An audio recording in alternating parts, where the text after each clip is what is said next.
Detective Marple, Secrets in St. Mary Mead, The Untold Mystery of Miss Marple, a Miss Marple mystery. Pastiche. Welcome, dear listener, to another tale woven with mystery, thriller and suspense, a story that promises to intrigue and captivate. Shall we begin? The fog hadn't lifted yet. It clung to St. Mary Mead like a damp, heavy blanket, swallowing the edges of the narrow lanes and creeping into the hedgerows. The houses, their stone faces softened by mist, stood like quiet sentinels watching the slow stirrings of the village. The air was thick with the scent of wet earth and morning roses. At the edge of her garden, Miss Jane Marple bent over a rose bush, her gnarled fingers working deftly with the pruning shears. The rose, a deep red, glistened with dew, as though it held the secrets of the world in its fragile petals. She straightened up and stretched, the old joints in her back complaining with a soft groan. Miss Marple was no stranger to discomfort, but there was something soothing about this time of day. The village hadn't yet roused itself fully, the quiet punctuated only by the faint clink of china as Mrs. Gossage next door prepared her breakfast. A perfect morning to tend to one's thoughts and one's roses. As Miss Marple turned to head back inside, she caught sight of young Tom Hargraves passing by with his milk cart. The lad was looking suspiciously grim for someone who'd spent the night drinking his weight in ale at the inn. "Morning, Tom," Miss Marple called out, her voice soft but clear, a woman accustomed to speaking to all manner of people, from the mayor to the shopkeeper. Tom hesitated, then grinned sheepishly. "Morning, Miss Marple. Not a breath of wind this morning, is it?" "No, not a breath," she replied, her eyes narrowing slightly. "You're up early for someone who wasn't in much of a condition for early rising last night." Tom's grin faltered for a second before he regained his composure. Well, there's always work to be done, Miss Marple." He tipped his hat and spurred the horse on, but his eyes darted to the side as though someone might be watching from the shadows of the hedgerow. Miss Marple didn't mind his sudden departure. She had learned long ago that people's faces often told more than their words. And Tom's face, it had the look of someone who had seen trouble, or was about to cause it. She didn't dwell on it, not yet. She turned back toward the house, her mind wandering. She'd seen the same sort of faces before in the village, those who had a little too much to hide and a little too much to lose. And as she passed the rosebush, she thought again of how each dewdrop clung to the petals, tiny mirrors reflecting the mysteries of the day ahead. By mid-morning the mist had burned off, but the air still felt heavy. The Mary Mead's village square was bustling, as it always did at this hour. A few women were chatting as they made their way to the butcher's stall, while the shopkeeper fussed with the hanging baskets of flowers outside his storefront. The scent of fresh bread mingled with the distant hum of a horse-drawn cart. But there was something unusual in the way the villagers spoke that morning. "Have you heard?" Mrs. Gossage leaned in close, her voice barely above a whisper. "Reginald Ashford's gone missing. Not a sign of him or his carriages last night." Miss Marple, standing a few feet away by the village pump, caught the phrase and raised an eyebrow. She had always found Ashford's presence in the village more than a little unsettling.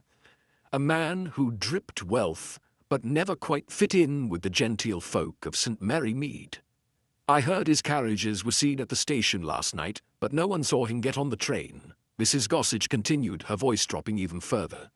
"And the station master, well, he's not saying a word. You'd think someone had murdered the man." Miss Marple tilted her head, considering murder was a bit much for a man like Reginald Ashford, at least not in the obvious sense.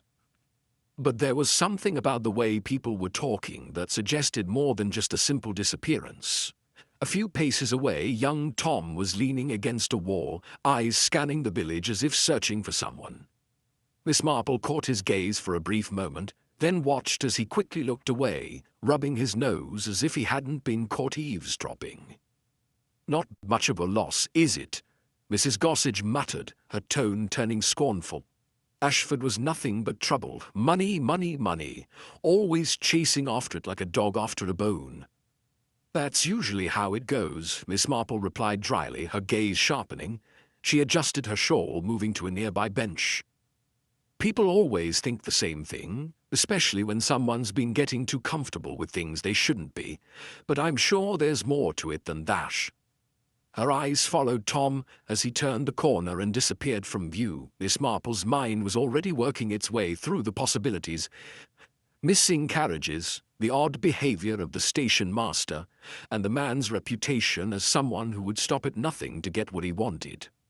As the village went on with its quiet morning, Miss Marple felt the first stirrings of something much more serious, hidden beneath the placid surface of the everyday. There was a storm coming to St. Mary Mead, and she had a feeling it would take more than gossip and idle chatter to unravel it. She had learned long ago that nothing ever stayed hidden for long, not in her village, and certainly not from her. The fog still hadn't lifted. It had swallowed St. Mary Mead whole that afternoon, leaving only the sounds of the creaking train station to mark the passage of time. The benches, half rotted from years of neglect, groaned under the weight of those who dared to sit. The platform was empty save for the figure of Station Master Hargrove, a lanky man in his 50s who shuffled nervously near the station's entrance. His uniform looked as though it had been put on in a hurry, the brass buttons catching the low light of the dying day. The constables, Bell and Lacey, were new to the village and did their best to look purposeful. Neither man was suited for the job of investigating a death, especially not in a town like St. Mary Mead. They were out of place, far too eager to prove their worth and far too green to realize that Miss Marple was already steps ahead of them. Hargrove hesitated before speaking. "I found him, sir, right there." He pointed, a shaking finger at the small, dimly lit waiting room. His voice was hoarse, as though the very air in the station was too heavy for him to breathe. The constables moved in, their boots making faint echoes in the empty station. There was a smell in the air, stale and damp, mixed with the must of old newspapers and the faintest trace of tobacco smoke. Bell glanced around, and his eyes finally landed on the body. Reginald Ashford's body lay crumpled in an unnatural heap against the corner of the room. His face, once flush with the vitality of a man who thought himself invincible, was now drained of color, locked in a grimace of surprise. He was sprawled in such a way that it almost looked as though he had fallen, but the angle of his limbs didn't match that conclusion. It wasn't a fall. It was something deliberate. It was like someone something in the half-light. The tableau was almost perfect. It felt staged. The long overcoat Ashford had worn was draped neatly at his side, and one hand was raised toward the window, as though reaching for something just out of grasp.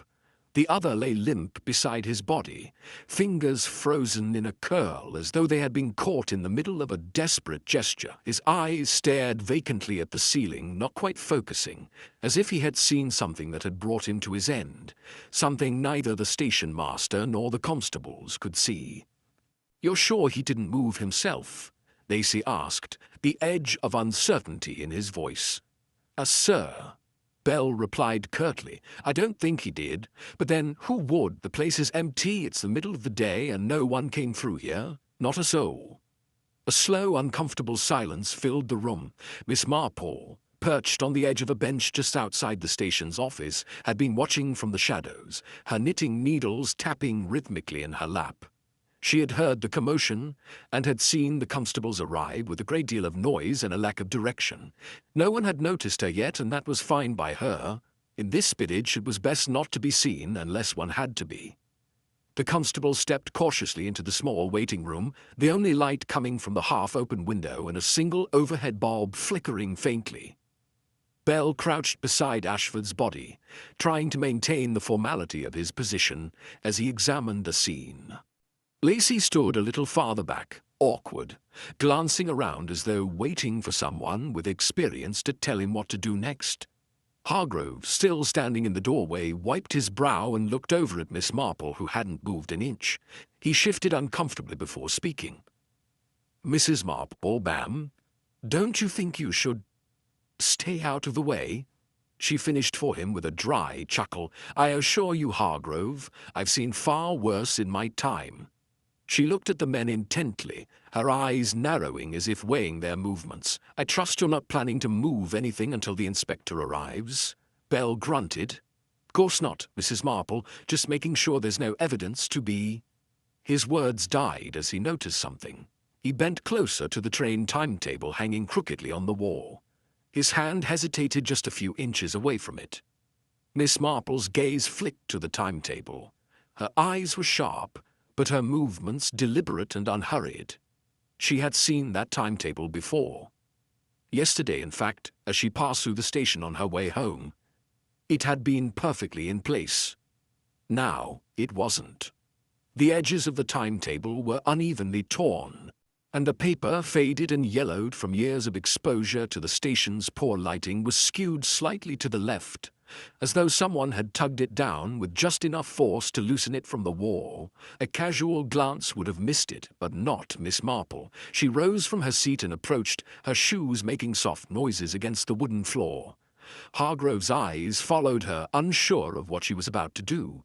She pointed to the timetable. "This is off," she said simply. Her voice was quiet, but firm.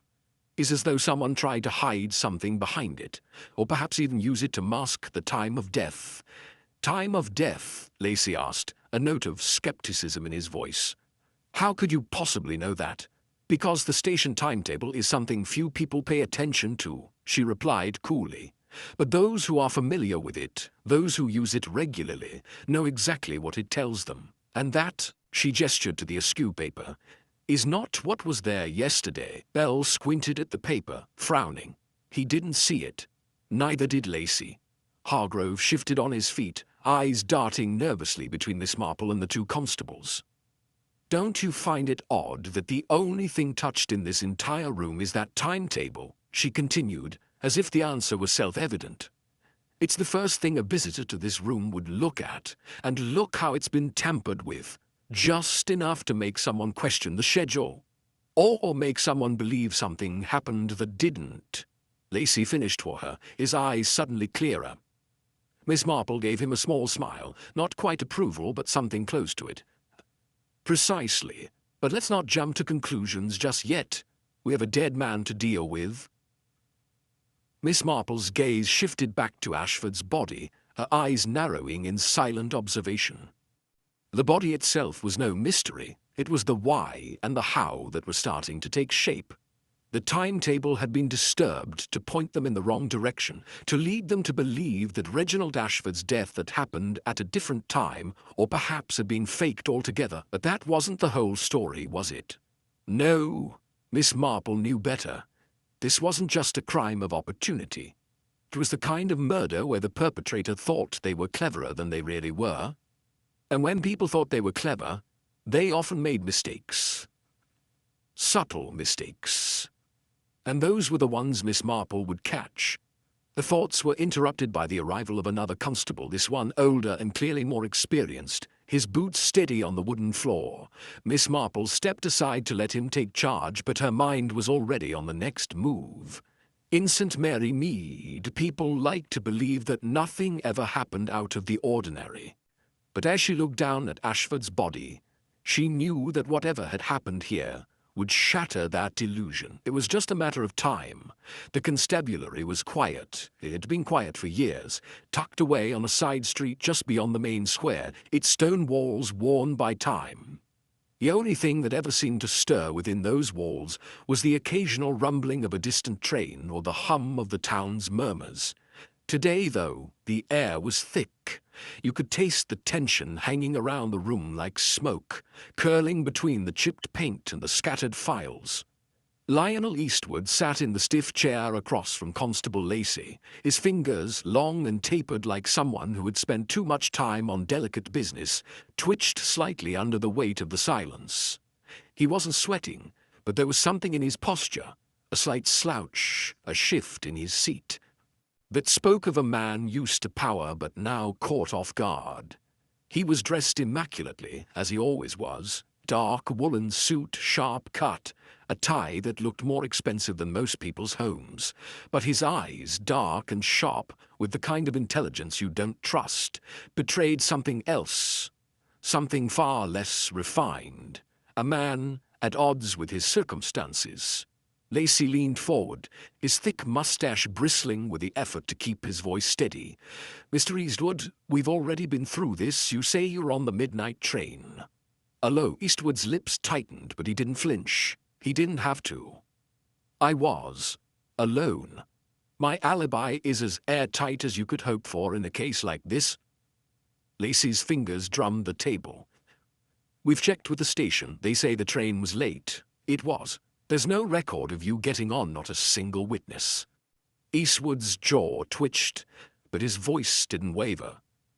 "Late? There's no mention of that in my ticket. I got on the train, there was a conductor, I have a witness."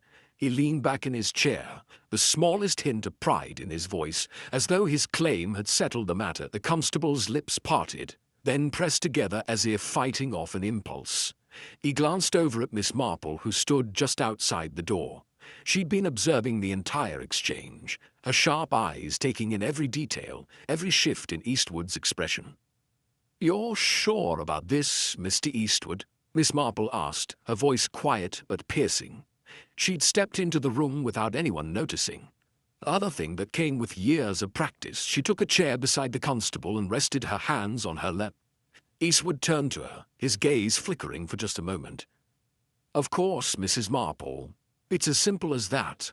I was on the train. I'm not the one who's dead." Lacey's eyes narrowed, but he didn't press the issue.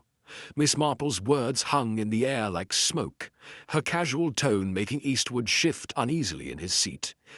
Miss Marple leaned forward, catching his gaze. "I know a man who believes his alibi is perfect, often doesn't know it's full of holes." She smiled faintly, watching him, waiting for the response.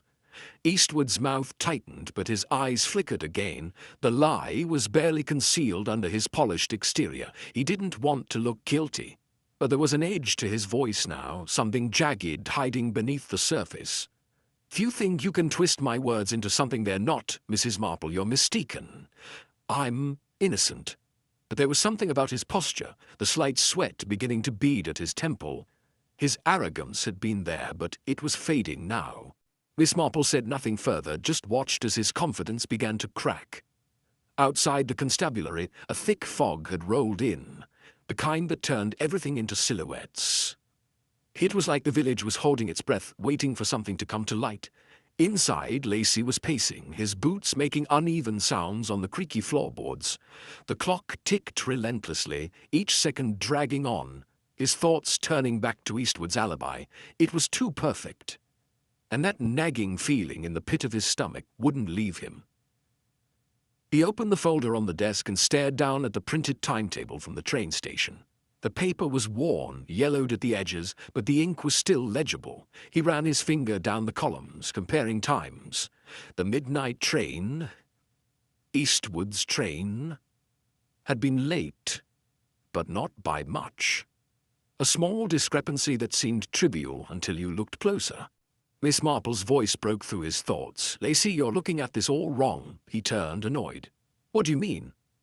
"The timetable." Miss Marple walked over to the desk and pointed at the printed schedule. "You're looking at it in terms of an absolute truth. What if the discrepancy wasn't an accident? What if it's the key?" Lacey blinked. He'd been staring at it for minutes, but he hadn't seen what she had. "You mean someone changed it?" She smiled slightly, a glint in her eye. "Not just changed it. They manipulated it. Just enough to make Eastwood's claim appear flawless. But it leaves something out." Lacey's face went pale. The time, if the train was running late. Then his alibi wouldn't hold up, his timing wouldn't fit. And that, she said with a small nod, would give him a motive to manipulate the facts.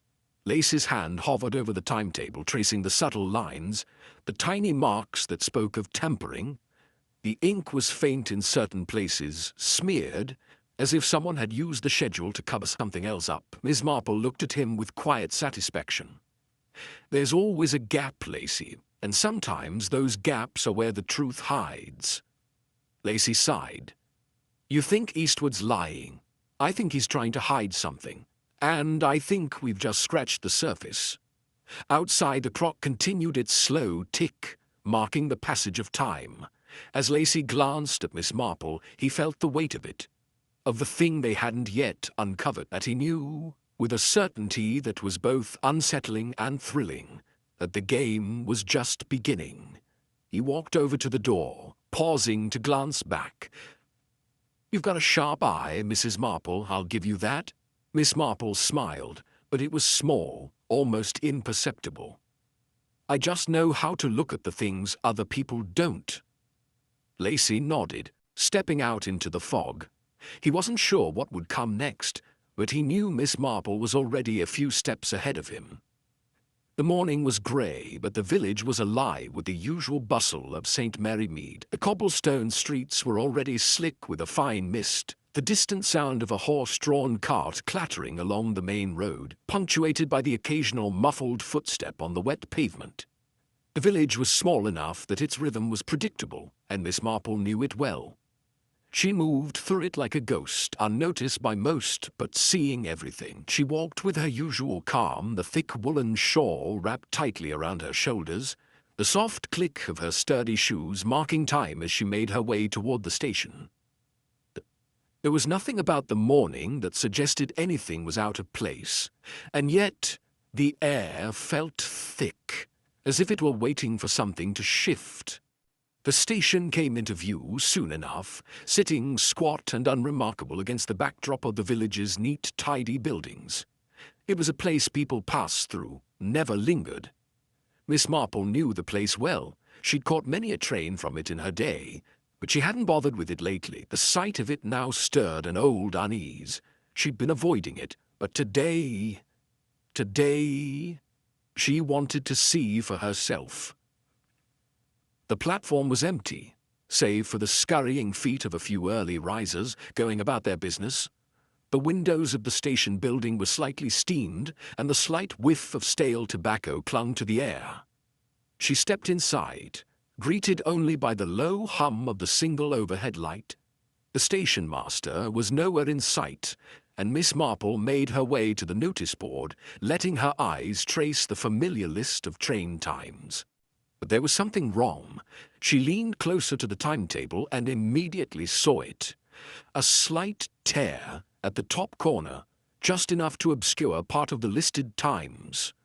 The edges of the paper were soft and frayed, as if someone had recently tugged at it too roughly. Miss Marple's fingers hovered over the paper, careful not to disturb anything further.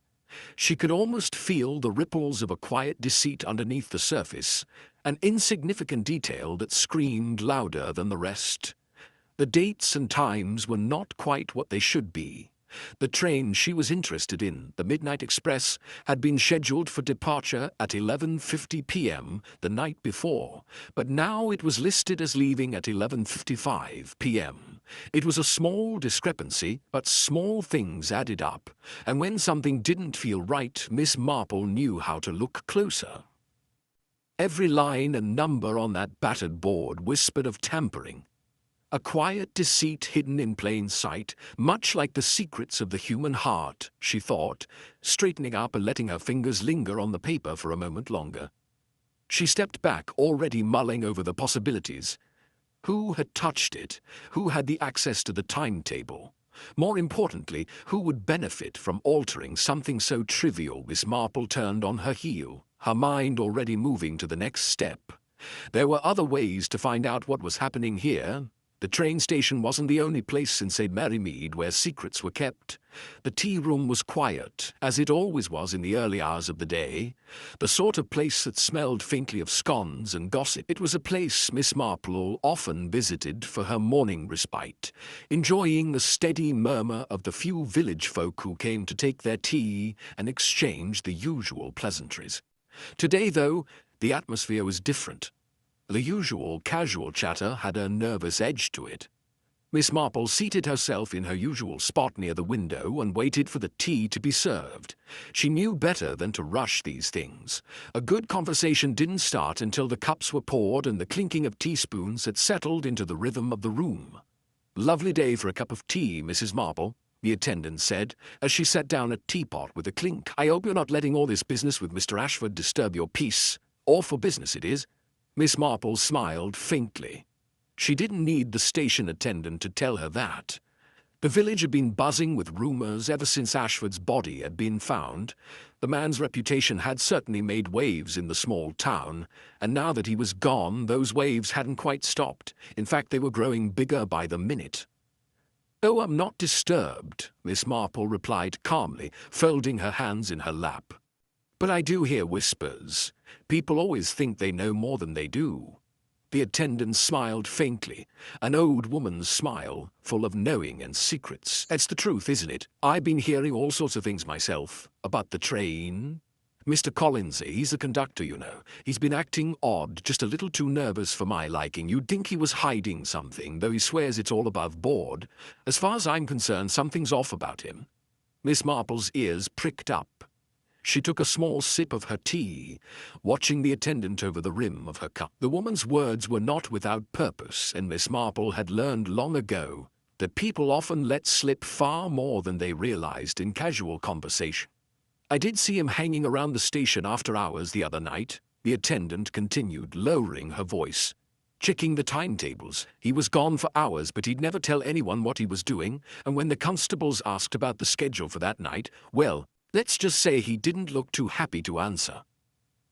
Miss Marple set her cup down gently, her fingers brushing the edge of the porcelain. "Mr. Collins, the station attendant was right. People didn't act nervous unless they had something to hide, and it was becoming clearer that this train station wasn't the only thing Mr. Collins had been keeping on track." In the gentle hum of the tea room, confidences flowed. A nervous murmur about Mr. Collins reached her ears, sparking her interest further, Miss Marple thought. The man was a part of the puzzle now, and he had already done enough to raise her suspicion.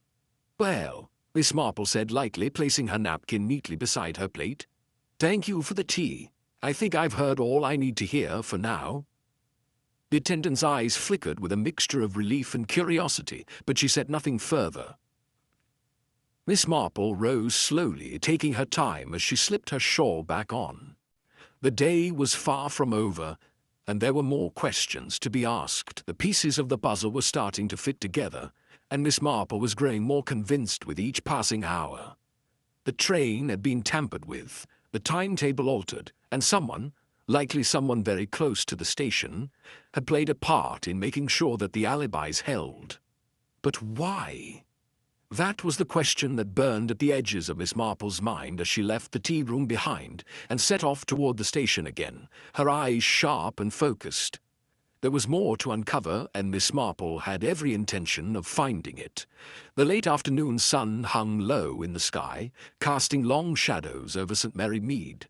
The village seemed quieter than usual, as if the earth itself had paused for a breath before evening's final rush. Miss Marple, her sturdy shoes clicking against the wet cobblestones, walked toward the station with deliberate steps, her mind already racing through the facts she had gathered so far. She had chosen this time and place carefully. The small brick-and-mortar alcove near the station, usually left abandoned in the early hours of the evening, had become the perfect location for a quiet conversation, one where nothing could escape the confines of its small, secluded space. The alley was narrow, shadowed by the station building on one side and a few overgrown hedges on the other. In the distance, the faint whistle of an approaching train could be heard, but here there was only the buzz of the lingering fog and the rustle of leaves underfoot. As she rounded the corner, she saw him, Mr. Collins, the conductor, standing with his back to the wall, nervously shifting from one foot to the other. His uniform was well kept, but there was a tightness in his posture that betrayed the calmness he tried to project. He wasn't used to being the one questioned, and Miss Marple suspected he didn't enjoy being the subject of scrutiny. He turned as she approached, and for a moment the two simply stared at each other. There was an awkwardness in the air, one that didn't need words to be understood. "Good afternoon, Mr. Collins," Miss Marple said, her voice soft but unwavering. "I hope I'm not disturbing you." Collins swallowed hard. "Not at all, Mrs. Marple. It's just a busy time, that's all." "I imagine it is," Miss Marple replied with a slight smile, watching him closely. "I've heard quite a few things about the late train and the schedule that night. You were on duty, weren't you?" He nodded, but his eyes shifted to the side, avoiding direct contact. Miss Marple stepped closer, her tone turning gentle but probing. "You must have seen something unusual that night, Mr. Collins. A change in the timetable, perhaps. It's funny, such small things can lead to much larger consequences." His lips parted as if to speak, but the words caught in his throat. His hands, now clasped tightly in front of him, betrayed his unease. Finally, after a long pause, he spoke, his voice low. "I didn't want to, Mrs. Marple. I didn't want to be involved at all. But there was this man, you see. He offered me money, a sum, small, but—" His voice quavered as he confided, "It was but a small sum, yet it felt like a great burden, as if money were purchased for silence itself." Miss Marple nodded thoughtfully, her gaze never leaving him. "And you accepted this sum?" she asked gently, her words carrying no judgment, only curiosity. Collins hesitated, his throat working as though the admission was a physical pain. "I did. I shouldn't have, but I did. It wasn't much. Just enough to make me do what I was told. He wanted the timetable changed, and he said it had to be done quickly. If I didn't do it, he said there'd be consequences." Miss Marple's eyes flickered with understanding. She took a small step back, giving Collins the space to gather his thoughts. The puzzle pieces were beginning to fall into place, but there was still something more, lurking in the shadows. "The money," she murmured half to herself. "It doesn't seem like a bribe that comes without strings. And yet, you're not telling the whole story, are you, Mr. Collins?" Collins looked up, his eyes pleading. "I wish I could say more.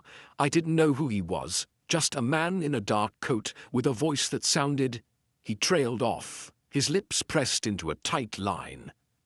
Miss Marple's expression softened. "Of course, it's not easy to talk about things like this, but you've given me something very important. Thank you, Mr. Collins. I'll make sure this doesn't fall into the wrong hands." He nodded, his relief palpable. As she turned to leave, his voice cracked again. "Please, Mrs. Marple, be careful. Whoever it was, they're not someone you want to cross." Miss Marple nodded, though her gaze was distant, already thinking through the next steps. She had only just begun to peel back the layers of this web, and she knew it would take more than just a few quiet words to uncover the whole truth. Back in the comfort of her cottage, Miss Marple sat by the fire, the warmth of the flames casting soft shadows on the walls. Her notebook lay open on the table before her, the ink still fresh from her earlier observations. She ran her finger across the pages, the movements of her hand deliberate and careful. The pieces were falling into place, but there was still something that didn't sit right with her. Mr. Collins' admission, the altered timetable. It all pointed to someone who was desperate to keep something hidden, and that desperation suggested a deeper conspiracy than she had first thought. Her pen scratched thoughtfully on paper, each line forming a map of deceit. She drew a few lines, circling the parts of the story that didn't fit. The timetable alteration, the mystery man, the hidden motive, they all converged on one thing. Someone was trying to create an airtight alibi, but for whom? The list of possible suspects was growing, but the more she thought about it, the more she was certain of one thing. It wasn't just money that had changed hands. It was trust. A promise had been made, a promise to keep someone out of the spotlight. Miss Marple paused, tapping the pen against her chin. A pattern emerged that hinted at a far deeper conspiracy than mere chance. Someone close to the station, someone with enough influence to sway the train's schedule, had played a role. But who? Her mind turned to Lionel Eastwood, the man with the perfect alibi, the man who had nothing to gain from Ashford's death. Or perhaps everything. The web of lies was thicker than she had imagined. With a sigh, Miss Marple closed her notebook and set the pen aside. She would need more time, but the pieces were aligning. It was only a matter of patience before the final threads were pulled together, and the truth would come into focus. The thick clouds that hung over St. Mary Mead had long since dissipated, but the fog in Miss Marple's mind still lingered, hazy with unanswered questions. The more she dug into the life of Reginald Ashford, the more the pieces seemed to shift in her hands, stubbornly refusing to align. One thing was clear, though: Ashford had been no saint. A man like him didn't have as many enemies as he had, without some dark secrets buried deep. As Miss Marple pored over old records in the dim light of the local archives, a clear pattern began to emerge. Ashford's success had been built on a house of cards, and the cards were starting to fall. He had been more than just a wealthy businessman. He was a man with ambition so ruthless that he'd uncovered financial irregularities within his own firm, irregularities that would have sent shockwaves through the entire business community. There was one name that kept appearing alongside his: Henry Lancaster. Ashford's longtime partner, the man who, by all accounts, had been the quiet one, the steady hand in the operation. But as Miss Marple sifted through the old ledgers and financial documents, a different picture began to form, one that painted Lancaster not as the steady partner, but as the architect of the very schemes that Ashford had uncovered. Miss Marple's mind worked swiftly, threading together the clues she'd gathered over the past few days. There was something off about Lancaster. His public image as a man of integrity was starting to feel like a mask. His role in Ashford's life had been that of a shadow, always present, always working behind the scenes. But now, with Ashford dead, it seemed that the shadow had become a little too real. She leaned back in her chair, eyes scanning the ledgers once more, her thoughts drifting over the words she'd read 1,000 times. Betrayal, greed, secrets buried under layers of polished lies. The ledgers didn't lie. The figures, however meticulously arranged, told a story of shifting wealth and power, one where Lancaster had manipulated the books to his own advantage. And Ashford had found the truth and was about to expose it. Perhaps that was why he was dead. The next afternoon, Miss Marple found herself standing at the gates of Lancaster's mansion. The grand house loomed before her, its stone facade a fortress of wealth and power. The lawn stretched out in perfect symmetry, each blade of grass trimmed to perfection, each flower in full bloom. Yet for all its opulence, there was an underlying sense of foreboding. Something about the place didn't sit right with her. She had known men like Lancaster before, the kind who draped themselves in affluence like a cloak, using wealth and power to hide the cracks in their character.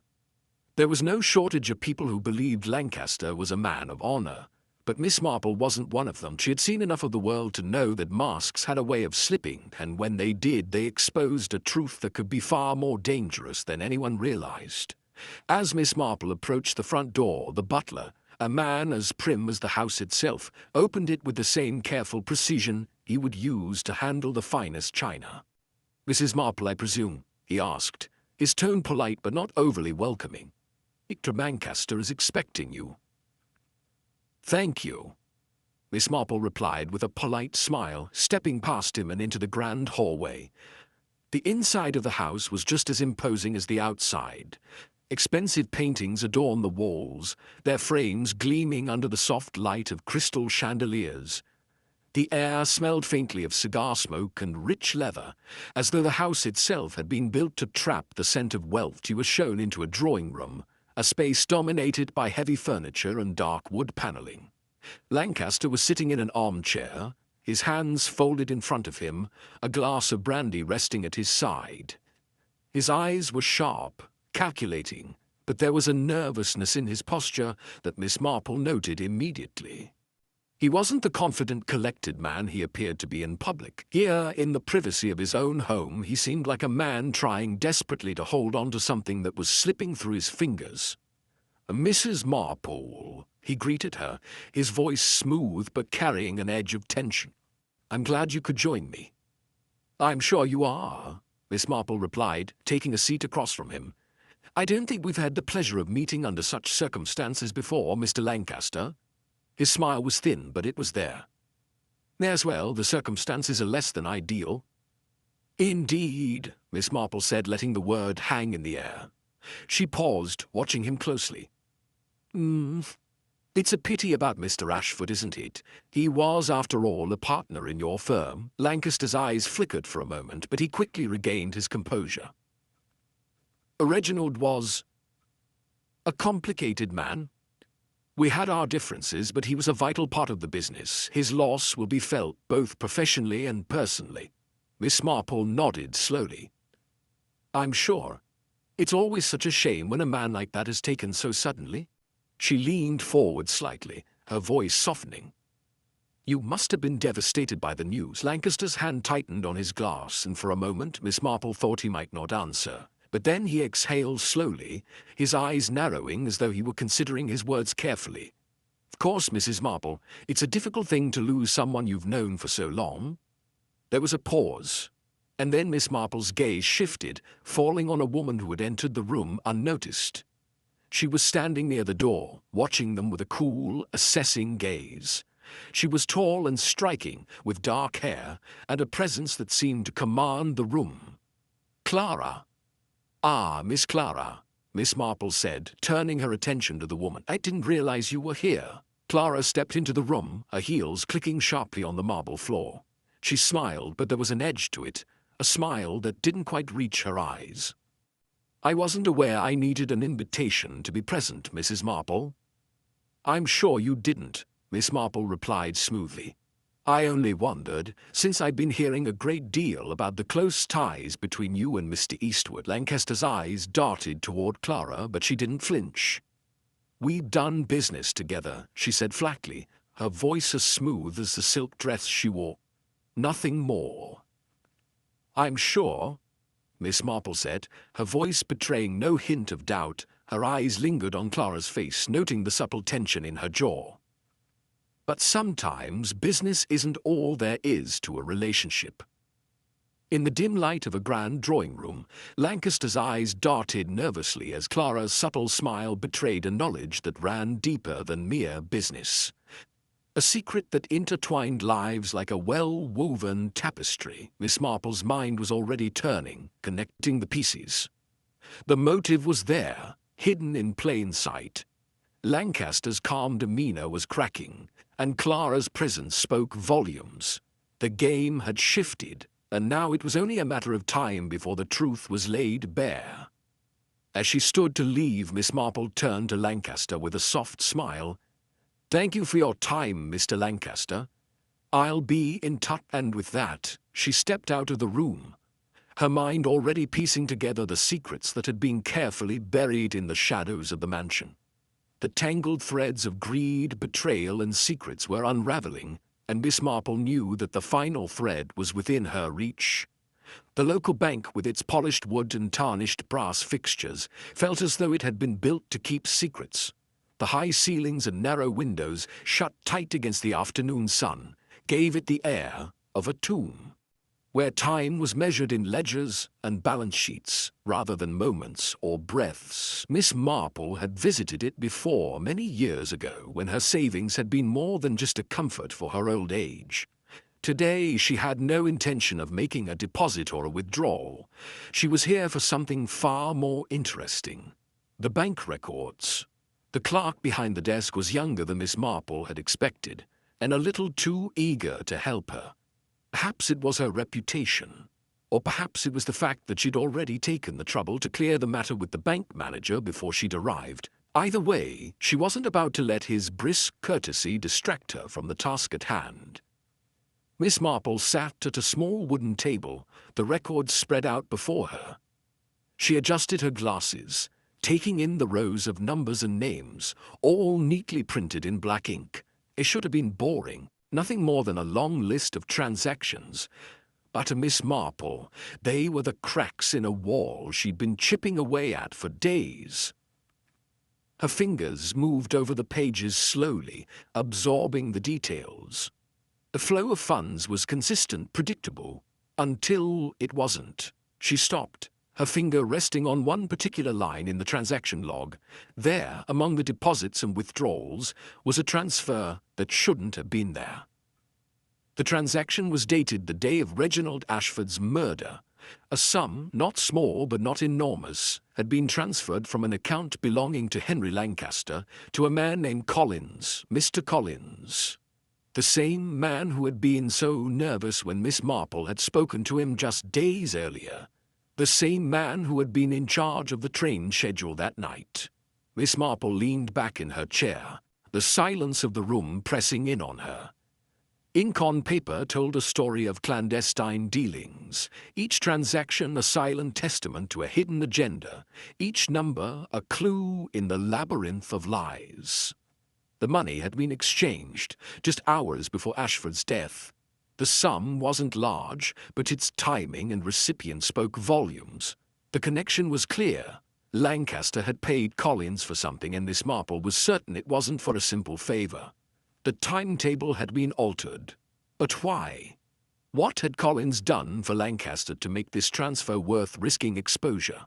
A sudden sense of clarity washed over Miss Marple. She gathered the papers and left the bank, her thoughts swirling with this new lead. She needed to understand more about Lancaster's involvement and where Collins had fit into this web. Back in the comfort of her cottage, the fire was crackling softly, the light of the flames dancing across the walls as Miss Marple sifted through the notes she had gathered. Her study was a small, quiet room, its shelves crammed with books that had once offered her comfort, and now helped her piece together the scattered fragments of the case. The desk was cluttered with photographs, old receipts, and maps, each representing a piece of the puzzle that Miss Marple had carefully assembled. She sat in front of the desk, flipping through the pages.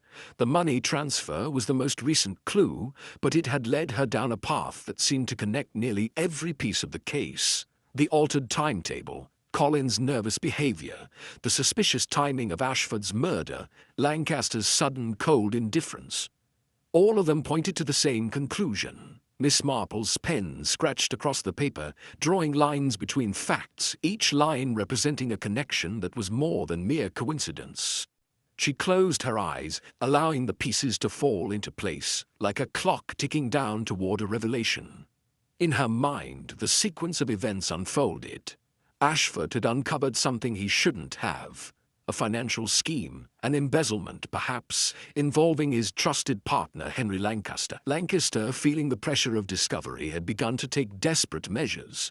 The transfer of money to Collins, perhaps to change the timetable or create a false alibi, was an attempt to manipulate the truth, to erase Ashford's potential leverage.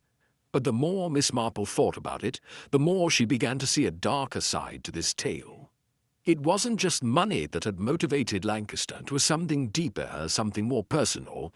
He had been hiding a secret, and Ashford had been on the verge of exposing it. That was why Ashford had to be silenced. The pieces were coming together now, clearer than ever. Lancaster had carefully orchestrated everything: the bribery of Collins, the alteration of the timetable, the murder itself. But the plan had holes. Too many people had been involved, too many details had been overlooked.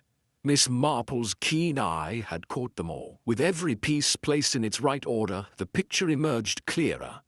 A calculated plan to misdirect suspicion and cloak guilt behind a facade of perfect alibis. But those alibis had been built on lies, and those lies were starting to unravel. Miss Marple leaned back in her chair, her fingers tapping the desk lightly. There was still much to be done, but she could already see the end of the tray. The pieces had clicked together, and the truth was close now, close enough to reach out and touch. She smiled faintly. The real trick was always in the details, and no one knew details better than Miss Marple. The courtroom was a cold, imposing space, all polished wood and high, vaulted ceilings. The kind of room where truth was supposed to stand in the light, but often found itself shadowed by the power of influence and the weight of money. The air was thick with the tension of the crowd. Spectators pressed against the edges of the room, eager to see justice unfold, or perhaps just to witness the spectacle. It was a show, after all, and some people were more interested in the performance than the actual truth. Miss Marple sat in the back, her eyes sharp and unwavering, watching as Lionel Eastwood took his place in the defendant's chair. He was a picture of confidence, or at least he tried to be. His posture straight, his jaw tight, though his eyes flickered with the strain of trying to maintain his composure. His once immovable alibi was slowly being whittled away by the prosecution's mounting evidence. The judge's gavel slammed against the wooden desk, and the room fell into a heavy silence, the kind that made everything seem just a little more suffocating. The trial had begun, and there was no turning back now. The prosecutor, a thin man with a sharp voice, stood up and addressed the jury. "Ladies and gentlemen, we are here today because a man has been murdered. Reginald Ashford, a man who trusted those around him, who built his empire on deceit and manipulation, has met his end. The evidence will show that his death was not a random act of violence, but a carefully orchestrated crime that began long before the murder itself." Eastwood's jaw clenched, his eyes narrowing slightly. He was listening, but it wasn't the words that mattered, it was the tone. His alibi, once perfect in its simplicity, had already been attacked. The prosecution had already begun to tear down the walls he had built, and now it was just a matter of waiting to see if those walls would crumble completely. "The evidence will prove that Mr. Eastwood," the prosecutor continued, "was involved in a conspiracy to manipulate the timeline of the train's departure on the night of the murder, that he had a hand in the alteration of the timetable, and that he paid the station conductor to cover up the truth." Eastwood's lips tightened, his fingers gripping the edge of the chair, as if he were holding on to the last shred of control. The courtroom buzzed with a tension that was almost palpable, a stage where every whispered doubt and every scrutinizing gaze held the promise of truth's eventual triumph. Miss Marple sat quietly, her attention focused on the defendant, studying the subtle shift in his demeanor. She could tell that he was trying to maintain his composure, but the cracks were starting to show. Even the best of them eventually cracked under pressure. The first witness was called to the stand, Mr. Collins, the train conductor. He looked as though he hadn't slept in days, his face pale and drawn, his hands trembling slightly as he swore to tell the truth. He was a man on the edge, and everyone in the courtroom could feel it. The prosecutor wasted no time. "Mr. Collins, tell the court what happened on the night of Mr. Ashford's death. Specifically, what did you do regarding the timetable?" Collins swallowed hard, his eyes flickering toward Eastwood, who sat motionless in his chair. The conductor hesitated before speaking, his voice shaking. I changed the timetable, sir, on Mr. Eastwood's orders." The courtroom shifted, the air thickening with the weight of his words. There it was, the first crack in Eastwood's perfect alibi. "Why did you do that, Mr. Collins?" the prosecutor pressed. Collins looked down, his voice barely above a whisper. "He paid me to do it. Said it was for the good of the company. Told me to make sure the schedule lined up so the train would be late." A murmur rippled through the courtroom. The implication was clear. Eastwood had been involved in the manipulation, and Collins had been the man to carry out the dirty work. The question now was why. Miss Marple watched carefully, her mind working quickly. She knew Collins had been nervous when she had spoken to him, but it wasn't just fear of being caught. It was guilt. He had known something he wasn't yet ready to admit. The defense attorney rose from his seat, his voice calm and steady. "Mr. Collins, is it possible that you could have misunderstood Mr. Eastwood's instructions? That you acted out of fear, out of a misguided sense of duty?" Collins hesitated, but then shook his head. "No, sir, he was very clear. He told me it had to be done, and I'd no choice." The defense attorney pressed on, but the damage had already been done. The jury was already turning their eyes toward Eastwood. Miss Marple leaned forward slightly in her seat, her eyes narrowing. She'd known Collins was hiding something, but now it was clear. He wasn't just a pawn in Eastwood's game. He was a co-conspirator. The question was how far this conspiracy went. Next, the judge called upon Miss Marple. The quiet detective had already become a fixture in the trial, her observations always sharp, her presence unsettling for those who had something to hide. She took the stand with the same calm demeanor that had made her famous for solving cases other detectives had left in the dust. The defense lawyer, trying to maintain the illusion of control, asked Miss Marple the most basic of questions. "Mrs. Marple, what is your understanding of the events surrounding Mr. Ashford's death?" Miss Marple glanced around the courtroom, her voice calm but cutting. "The events are simple enough. A man was murdered, and the truth has been carefully hidden behind a curtain of lies. Mr. Eastwood's alibi is no more solid than the ground beneath our feet, and the evidence that links him to the crime is growing by the moment."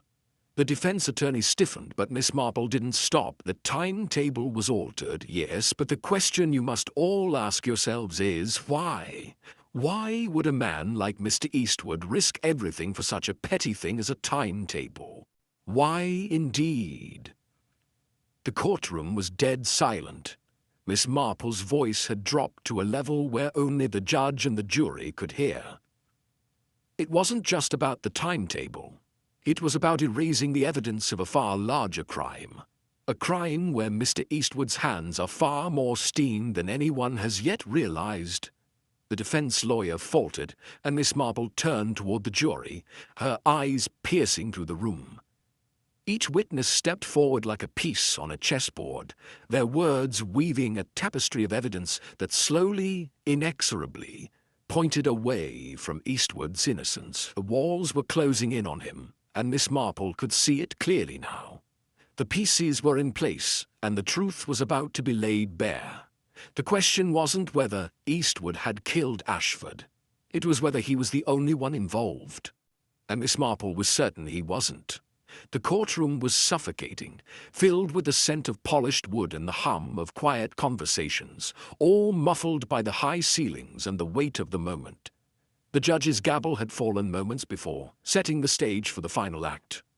Lionel Eastwood sat rigid in the defendant's chair, his face a mask of tension and barely contained dread. His hands, resting on his lap, gripped each other as if they were the only thing keeping him upright. The defense team had presented its case, and the jury had listened. But now it was Miss Marple's turn.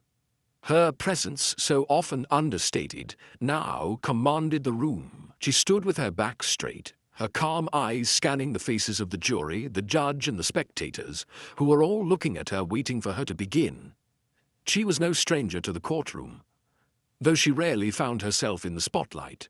But today was different. Today she wasn't just an observer. She was the one who would reveal the truth. "Ladies and gentlemen," she began, her voice steady and calm but with an undercurrent of authority that made every word land with weight. "I have spent days examining the evidence. What you've heard from the prosecution and defense is but a fraction of the story, and the truth is not what it appears to be." She paused, allowing the silence to stretch. Every eye was on her, every ear tuned to her next words. "First, there is the matter of the timetable," Miss Marple continued. "A schedule that night was altered, though the change was subtle, not enough to be immediately noticed, but enough to create the illusion of an alibi. Mr. Eastwood, you see, couldn't have been aboard the train at the time he claimed. The timetable change wasn't a simple error. It was deliberate. And it wasn't just the timetable that was tampered with." She glanced at Eastwood, who shifted uneasily in his chair. Miss Marple's gaze never wavered from him, cutting through the layers of his carefully crafted defenses. There was a bribe, too, a transaction that was hidden under layers of deceit, a small amount of money transferred from Henry Lancaster's account to Mr. Collins, the station conductor. That transfer occurred on the night of Mr. Ashford's murder, just hours before the train was scheduled to depart. It wasn't an accidental payment, nor a coincidence. It was a calculated move to ensure that the station would line up, that the alibi would hold. She turned to the jury now, her voice quiet but piercing. "And lastly, the bank transactions. They were scrutinized, examined for patterns, and they revealed something remarkable. There was an unusual transfer on the day of Ashford's death. A sum that wasn't just a payment for services rendered. It was a payment for silence, a bribe to keep someone quiet, someone who had become too much of a threat. Miss Marple took a breath, allowing the words to settle, her eyes narrowing slightly as she looked around the courtroom. The tension in the air was palpable. She could almost hear the thoughts running through the minds of the jury. They were beginning to see what she had seen for days, the threads of deception slowly unspooling. The timeline we've been given, the alibis, the falsehoods, they all lead back to one person, she said, turning toward Eastwood. And that person is not Mr. Eastwood. She let the words hang for a moment, watching as the realization began to settle into the room. The architect of this plan was none other than Henry Lancaster. The air in the courtroom had shifted, and the room seemed to shrink under the weight of Miss Marple's words. The skeptical whispers that had surrounded her testimony grew silent, replaced by a stillness so thick it almost seemed to vibrate with the force of its own anticipation. Eastwood's face had gone pale. He sat frozen, his eyes darting between Miss Marple and Lancaster, as if trying to reconcile the truth with the lies he had spun. He had relied on the perfect alibi, on the carefully constructed web of deceit, but now it was all crumbling. The walls were closing in, and he knew it. But the true weight of the revelation fell not on Eastwood, but on Lancaster. Miss Marple's eyes shifted slowly to the back of the room where Lancaster sat, his hands clenched so tightly that his knuckles were white. For a brief moment he locked eyes with Miss Marple, and something passed between them. Fear, regret, but above all, guilt. The man's composure was slipping. "Mr. Lancaster," Miss Marple said, her voice carrying just enough for everyone in the room to hear. "You thought you could control the situation. You thought you could erase your tracks. But in the end, the truth always finds its way to the surface. You manipulated the evidence. You paid Mr. Collins to alter the timetable. And you silenced Mr. Ashford before he could expose your scheme." The silence in the room deepened, and all eyes shifted to Lancaster. His mouth was dry, his face flush with the realization that everything he had done had been laid bare. The defense attorney who had once been so confident in Eastwood's innocence now sat frozen in his seat, unable to speak. Lancaster's shoulders sagged, as if the weight of the world had suddenly pressed down upon him. The facade of a man who had everything, wealth, power, influence, crumbled, revealing the desperate, guilty man beneath. The judge's voice broke the silence. "Mr. Lancaster, do you have anything to say for yourself?" But Lancaster said nothing. His mouth opened, but the words wouldn't come. His defenses had evaporated under the relentless clarity of Miss Marple's deductions. The truth was too undeniable now. The room remained still, the finality of the moment settling like a heavy blanket. The case that had seemed so convoluted just days before now lay in front of them in stark relief. Miss Marple had seen it all along, and now everyone else could too. The silence was deafening, every heartbeat in the room echoing as Lancaster's defenses crumbled under the relentless clarity of Miss Marple's deductions. She had laid it all out, the bribes, the altered alibi, the lies. And now, with one final revelation, the case was closed. The truth had emerged, and with it, justice had been served. Miss Marple stood in the courtroom, a quiet smile on her lip. The pieces had finally come together, and the story was finished. Now the rest of the world would know the truth, and she could move on to the next puzzle. Her work was done. The courtroom was still, the kind of stillness that hung heavy in the air, as if everyone was holding their breath for the gavel to fall. It was over. The truth had been exposed, and Henry Lancaster, his carefully constructed empire of lies and deceit crumbling around him, was led away in cuffs. Lionel Eastwood sat in the defendant's chair, his face a mask of exhaustion and disbelief, as the judge's voice rang out. "Henry Lancaster," the judge began, his tone firm and unyielding, "you are under arrest for the murder of Reginald Ashford. Your actions were both premeditated and treacherous. You have manipulated the law, manipulated the lives of others, and for that you must answer to justice."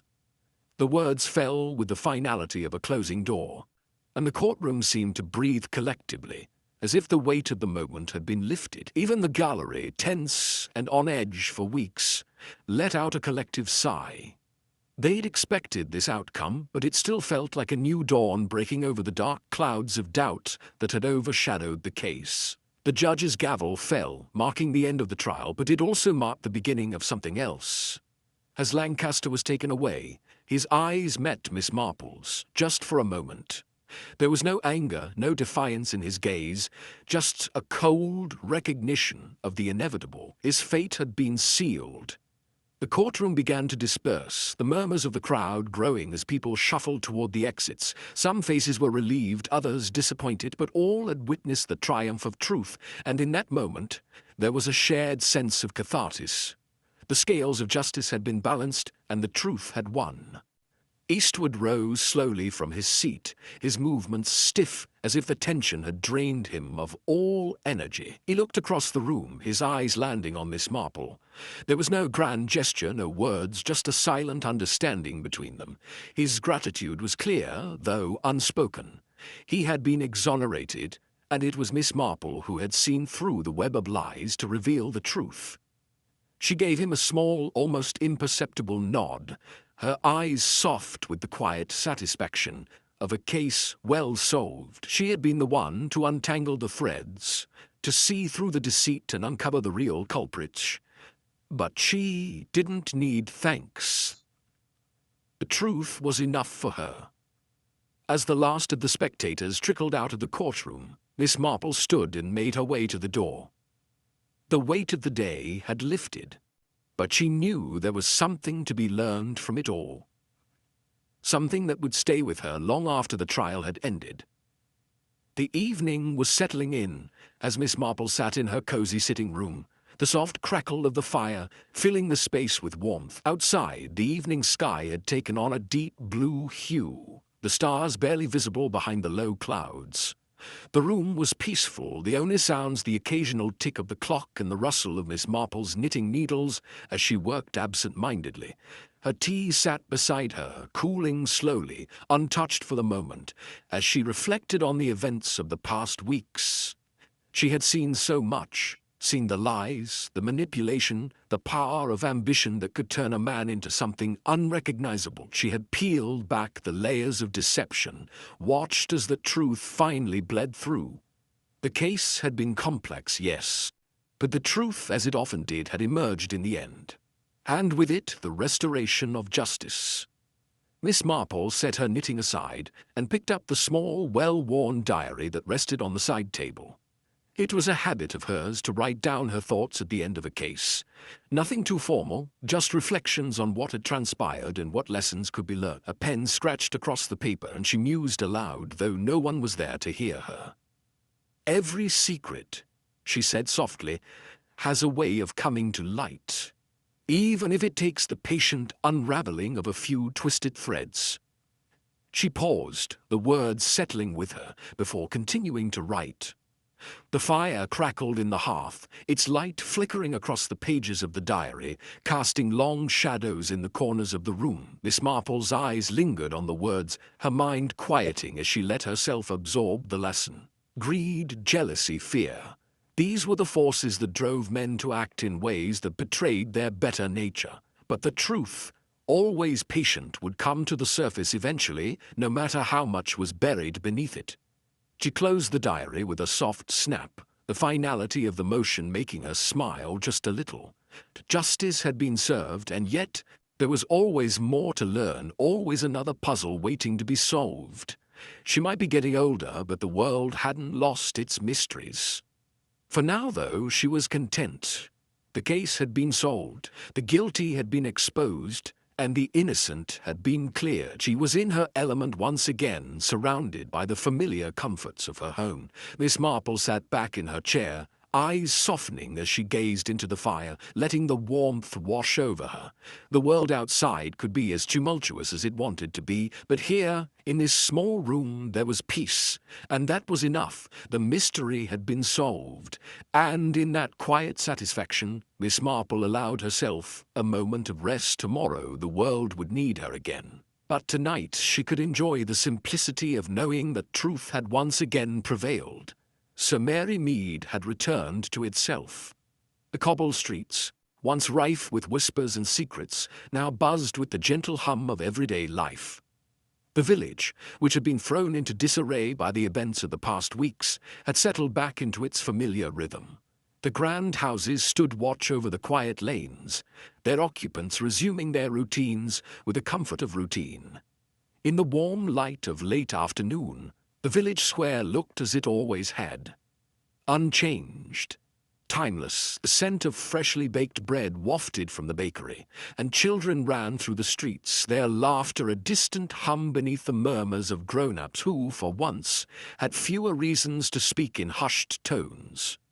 The community gathered that evening in the small park, a quiet celebration of sorts. The reason for the gathering wasn't loud or grandiose. There were no speeches or pomp. It was simply a moment to mark the return of peace after the storm that had torn through the village. A modest picnic, an excuse for neighbors to share a meal, a drink, and a few smiles, now that the mystery was behind them. Miss Jane Marple sat in the corner of the gathering, as she always did, quiet, unassuming, her grey shawl pulled tightly around her shoulders against the evening chill. Her presence, though discreet, was unmistakable. Her sharp eyes took in everything, the faces of people who were still coming to terms with the truth, and those who, perhaps, had known all along. She wasn't the center of attention, and she wasn't the one people whispered about. But there was a subtle shift in the way people looked at her now. The case that had disrupted the village had changed things in a way that couldn't be undone. Miss Marple had seen to that.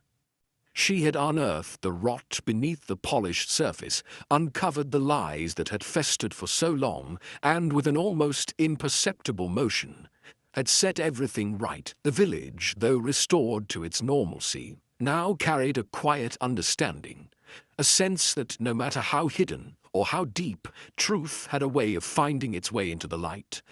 Miss Marple sipped her tea, the warm liquid settling in her hands as the conversation flowed around her. There was no fanfare, no need for recognition. People were free to carry on with their lives, their shoulders lighter, their steps steadier, and yet Miss Marple knew better. Justice had been done, but its echoes would reverberate through the village for a long time to come. In the gentle cadence of everyday life, the village of St. Mary Mead resumed its rhythm, Miss Marple thought, looking around at the familiar faces. Yet, in every whispered conversation and every knowing glance, the memory of the case lingered. A reminder that even in the most unassuming corners of the world, justice finds its way. She rose from her chair as the evening drew to a close, the last of the sunlight fading behind the trees. The village would carry on as it always had, but Miss Marple knew the small things. The way people walked, the way they talked, would never quite be the same. The scales of justice had tipped and the balance had been restored. That was enough for now. The quiet guardian of St. Mary Mead could rest, at least until the next mystery came calling.